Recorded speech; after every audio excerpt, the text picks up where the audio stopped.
सालों से आपने सुना होगा थॉर, लोकी, एस्गार्ड, रैग्नारॉक, पर वो सब मूवीज का चमकदार वर्जन था। असली कहानी उससे कहीं ज्यादा अंधेरी, खूनी और हैरान करने वाली है। ये कहानियां आती हैं यूरोप के सबसे ठंडे, सबसे खतरनाक इलाके से, नॉर्वे, स्वीडन, डेनमार्क और आइसलैंड की प्राचीन वाइकिंग सभ्यता से। यहाँ के लोग मानते थे कि दुनिया एक मरे हुए दैत्य के शरीर से बनी है और एक दिन वही दैत्य का खून फिर से उबाल मारेगा और सब कुछ खत्म हो जाएगा। इन कहानियों का नाम है नॉर्स माइथोलॉजी और इनका असली सोर्स है दो प्राचीन किताबें, पोएटिक एडा और प्रोज एडा। यहीं से निकले हैं असली ओडिन, असली लोकी, असली रैग्नारॉक। नॉर्स मिथोलॉजी के अनुसार हमारे नीले समंदर असल में एक मरे हुए दैत्य का खून है। हमारी हरी भरी धरती उसके सड़ते हुए मांस से बनी है। हमारे सिर के ऊपर जो आसमान दिखता है ना, वो उस दैत्य की खोपड़ी है और जो बादल तैरते हैं वो उसके दिमाग के टुकड़े। ये कोई हॉरर फिल्म की कहानी नहीं है, ये नॉर्स मिथोलॉजी की असली शुरुआत है। नमस्ते दोस्तों, मैं हूं आपका कथाकार और ये हमारी नई सीरीज का पहला एपिसोड है, नॉर्स मिथोलॉजी हिंदी में। आज हम बात करेंगे उस समय की जब कुछ भी नहीं था, न सूरज, न चांद, न धरती, न आसमान, बस एक खाली, ठंडा, अनंत शून्य था जिसे नॉर्स लोग कहते थे गिनुनगागा। इस शून्य के उत्तर में थी एक भयानक ठंडी दुनिया, निफ्लहाइम। यहाँ सिर्फ बर्फ, कोहरा और अंधेरा था। यहाँ की ठंडक इतनी खतरनाक थी कि जो भी चीज यहाँ आती वो जम जाती। और ठीक उसके उल्टे दक्षिण में थी आग की दुनिया, मुस्पेलहाइम। यहाँ लावा बहता था, आग की लपटें थी और वहाँ का राजा था सर्टर, जिसके पास जलती हुई तलवार थी जो एक दिन पूरी दुनिया जला देगी। इन दोनों दुनिया के बीच में था गिनुनगागा, वो खाली जगह। एक दिन निफ्लहाइम की बर्फीली हवाएं और मुस्पेलहाइम की जलती हुई चिंगारियां इस शून्य में टकराई। ठंड और गर्मी का मिलन हुआ और उस टकराव से पैदा हुई जहर जैसी ठंडी ओस और गर्म भाप। इसी ओस से बना नॉर्स सृष्टि का पहला जीव, एक विशालकाय दैत्य जिसका नाम था इमिर। सबसे ऊंचा पर्वत भी उसके सामने बौना लगे। इमिर सोता रहता था। उसके बाएं हाथ के नीचे एक जोड़ा पैदा हुआ, एक पुरुष और एक स्त्री जोतुन। उसके पैरों के पसीने से और भी दैत्य पैदा होने लगे। इस तरह जोतुन यानी जायंट्स की पूरी नस्ल शुरू हुई। लेकिन इमिर अकेला नहीं था। उसी ओस से एक और प्राणी पैदा हुई, औधुमला, एक विशाल पवित्र गाय। इमिर को इसी गाय का दूध पीकर जीना था और उधुमला खुद नमकीन बर्फ चाट चाट कर अपना पेट भरती गई।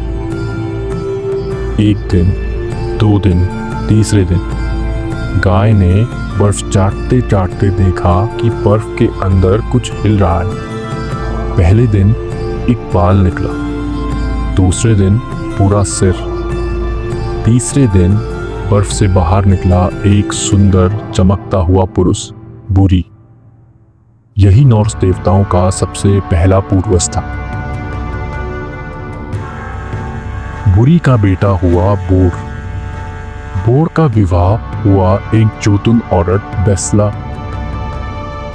ध्यान रखना, देवता और दैत्य का पहला मिलन यहीं से शुरू हुआ। बोर और बेस्ला से पैदा हुए 3 भाई, ओडिन, विली, वे। ये तीनों भाई बुद्धिमान थे और इनमें ताकत थी, लेकिन इनके सामने एक समस्या थी। ईमिल और उसके दैत्य बहुत तेजी से बढ़ रहे थे। एक दिन ये पूरी सृष्टि निगल देंगे।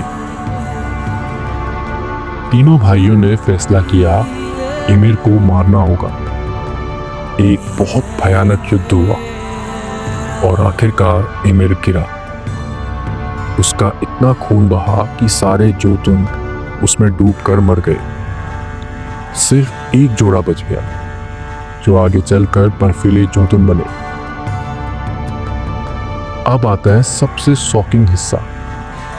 ओडिन, बिली और वे ने ईमिल की लाश को किनुंगागप के बीच में लिटाया और दुनिया बनानी शुरू की।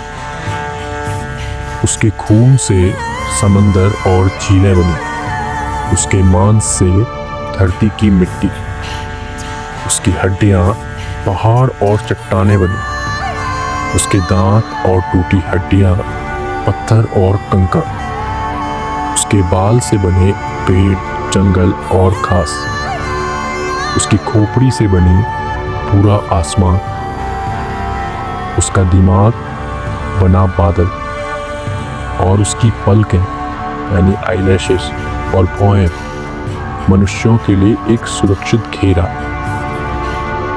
इसी घेरे को नॉर्स मिथोलॉजी में कहते हैं मिडगार्ड, मनुष्यों की दुनिया। मिडगार्ड को चारों तरफ समुद्र घेरता था ताकि दैत्य आसानी से ना आ सके। और बहुत ऊपर आसमान में तीनों भाइयों ने अपना अलग राज्य बनाया, एशगार्ड, देवताओं का घर। इन सब लोगों को जोड़कर रखता है एक विशाल विश्व वृक्ष, इग्द्रसिल। इस पेड़ की जड़ें 9 लोकों तक जाती हैं। इसकी शाखाएं आसमान को छूती हैं। और इसी पेड़ के नीचे बैठकर ओडिन एक दिन, लेकिन वो कहानी कभी बात, नई दुनिया बन गई। लेकिन ओडिन को लगा मुझे और ज्ञान चाहिए। वो मिमिर के कुएं पर गए। कुआं ज्ञान से भरा था। ज्ञान के बदले मिमिर ने कहा अपनी एक आंख बलिदान में दे दो।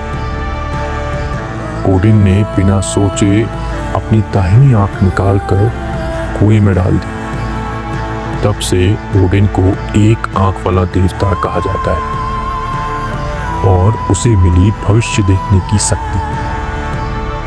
दुनिया बन गई, लेकिन ये दुनिया अमर नहीं थी, क्योंकि ईमिल की लाश से बनी हुई इस सृष्टि में अभी भी दैत्यों का खून बह रहा था। और एक दिन वो खून फिर से उबाल मारने वाला था। कहीं दूर एक जोतुन के घर एक बच्चा पैदा हुआ था, लोकी। वो बाद में ओडिन का ब्लड ब्रदर बनेगा। उसके 3 बच्चे होंगे, एक विशाल भेड़िया फेनरिर, दुनिया को घेरने वाला सांप योर्मुंगंदर और मृतकों की रानी हेल।